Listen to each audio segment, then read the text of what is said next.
La la la la la la la. If I go any higher, my voice is gonna crack. That's all you're getting. Do I need to do like an intro thing or?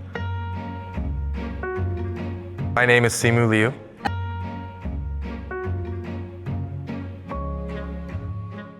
Right when I first kind of got started, I think was when it was the hardest for me, just because I was leaving a career in accounting and finance. I was like handing out something like, must have been like dog food samples on the side of the street. I was in the financial district where I used to work, and I ran into one of the people that I used to work with. Of course, he was wearing this like, you know, Wall Street like cut like Hugo Boss suit, and I was in this shirt with like nutrients printed, you know, in like bold letters over the chest. And he was like, what are you doing? I thought you were acting. And I was like, yeah, well, you know, times are hard.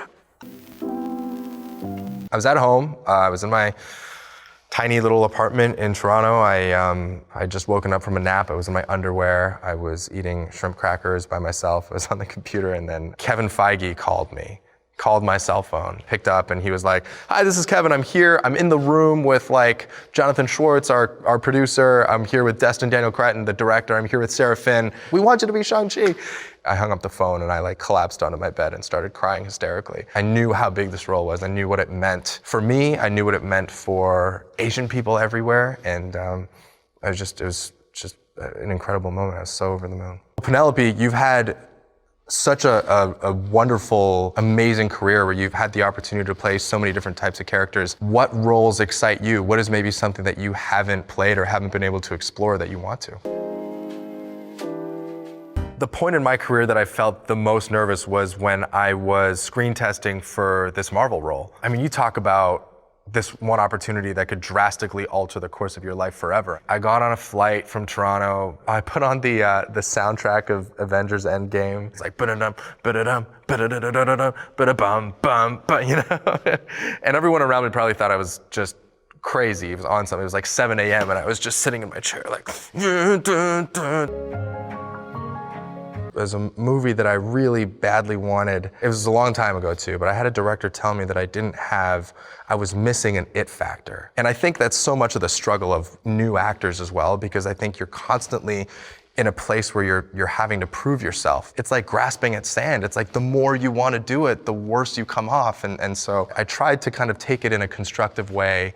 And it really just came down to letting go of the need to impress somebody, whether it's an audition or being on set. It's just, you know, being present and being authentic and true is more important than any of those other things. I'm truly grateful that I got that note, because I do feel like I have an it factor. And I'm glad that I can finally show it to the world now. Well, I was on a show called Kim's Convenience for 5 years. Our #1 on that show was Paul Sun-Hyun Lee. And I learned so much from him, not only in craft. He was the kind of guy that would give you a hug every single morning, would give you a hug every night when we wrapped. And he really just made being on set and going to work fun for everybody. I'll never forget what he taught me. I have falsely felt like I've made it at multiple points in my career. I remember it was a 2-liner for a show called Nikita. It was my first speaking role, and I remember being like, I made it. You speak English? Yes, how can I help you? And then, you know, you get your paycheck, it's like $800, and then you're right back to square one. I just want to kind of go out and continue working with the same level of hunger that I had when I was 23 years old and auditioning to play desktop #1 on Nikita.